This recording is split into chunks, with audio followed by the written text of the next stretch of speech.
domina como ele funciona, tem que saber como ele funciona. Pressão atmosférica, temperatura. Pressão atmosférica, temperatura. Fluxo.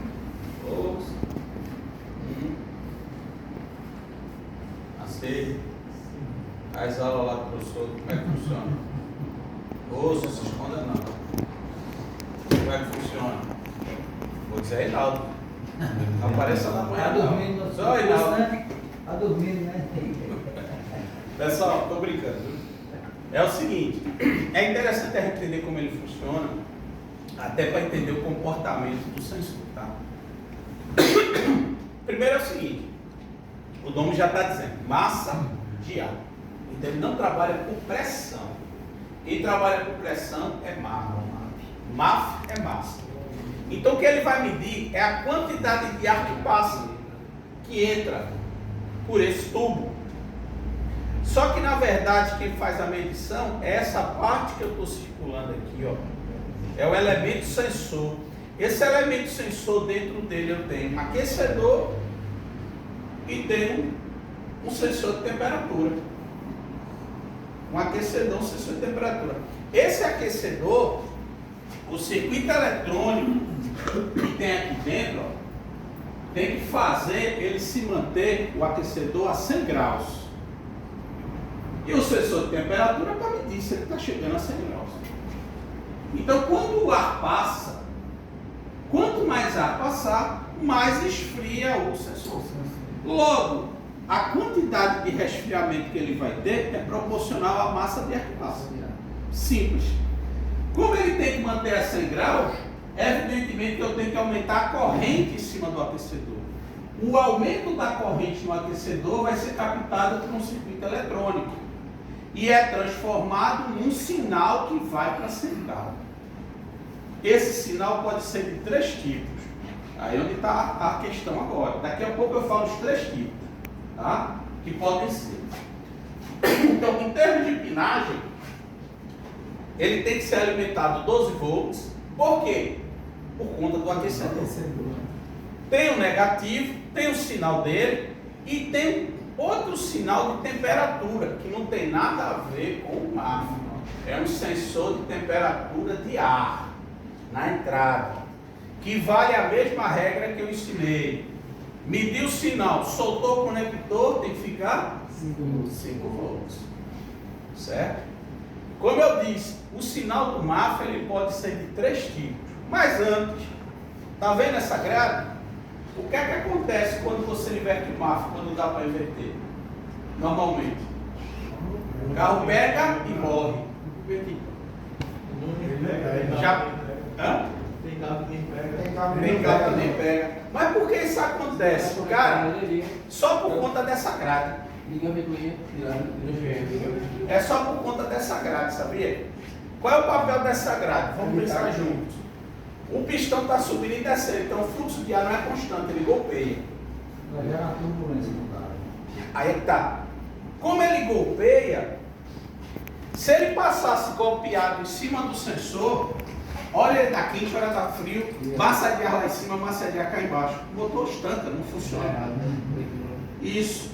Então, essa grade, ela torna o fluxo de ar constante em cima do sensor. Por isso que tem essa grade. É por isso que tem uma seta indicando a posição de montagem. Então, aquele que você tem a sanfona dos dois lados, se o cara inverter, já era. Entendeu? Às vezes na carreira, fazendo manutenção, revisão, o papai inverteu. Aí, pau. Beleza? Tipos de sinal. Os MAF de primeira geração é o sinal de voltagem. Eu meço da bateria o sinal, acelerei, desacelerei, a voltagem varia. Isso é aquele MAF de primeira geração. O MAF de segunda geração, esse aqui, por exemplo, é usado na Toro, ele trabalha com sinal de frequência. Não, frequência. A massa de ar, ela é indicada pela frequência do sensor. Aqui eu tenho até uma tabela, só para a gente ter uma base. Por exemplo, 12 kHz de frequência. 922,8 quilos. À medida que a massa de ar diminui, a frequência diminui. Ela era 12, passou para 394 quando chegou a 257,3. Então a central entende variação de frequência. Então a massa de ar é transformada num sinal de frequência. Para medir, pode ser um multímetro automotivo na escala de frequência ou um osciloscópio, você que escolhe. Aqui não é obrigado a ser osciloscópio. Um multímetro bom com a escala de frequência você pega. Que é exatamente aí, ó. Está escutando até de fundo aí um barulhinho do motor diesel. Daqui a pouco vai dar umas aceleradas. Se você olhar, ele está contando a marcha lenta. A massa dela está dando umas variadas. É porque não está muito visível para vocês. Mas ali está a frequência. Está 2 pontos alguma coisa. Ele está um pouco abaixo daqui, ó. Isso. Daqui a pouco ele vai dar uma acelerada aí e a gente vai ver que ele altera.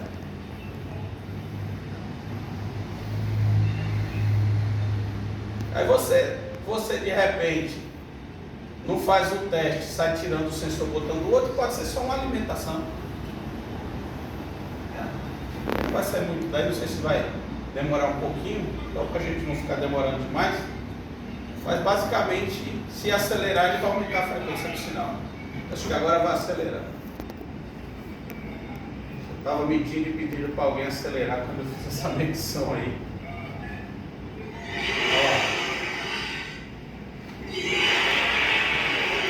A frequência do sinal chegou ali em torno de 6 kHz. Ok? E a terceira geração, que eu comentei até no começo dessa palestra, que ontem eu peguei aquela bronca que eu falei do MAF do carro da GM, ele já trabalha com sensor com rede Li. E lá estava mais fora de ponto. Atrás. Fora de ponto, os carros assim. Foi. E ó, aqui ó, qual é o detalhe do MAF com rede Li? O conector dele ele vai ter esse formato aqui onde ele acopla, que é aqui onde vai estar a central. Aqui é uma central. Essa central, esse é um exemplo de um MAF com rede Li. Isso aqui é da Toro Nova, que já tem Arla. Já tem Arla ela aqui, ó. A gente tem aqui a rede Li aqui, ó. No meio. Você não quer pegar todo? É claro. Tá? Então, esse cara para eu testar, eu tenho que usar o osciloscópio. Aí não tem pra onde correr, não. E eu tenho que saber como é que a rede Li se comporta, né? Eu pergunto essa agora, como é que ele vai saber? No sinal. E detalhe, eu tenho que ter o esquema para saber quem está pendurado nessa rede Li. Porque eu posso ter várias centrais penduradas e eu tenho que analisar se o sinal de alguma delas está distorcido. Basta um anterior que mande para ela onde errado. Esse é o sinal bom. Qual é o sinal bom? Basicamente ele vai ter uma queda inicial, que é o início da transmissão, uma sessão de perguntas por comando e uma sessão de resposta.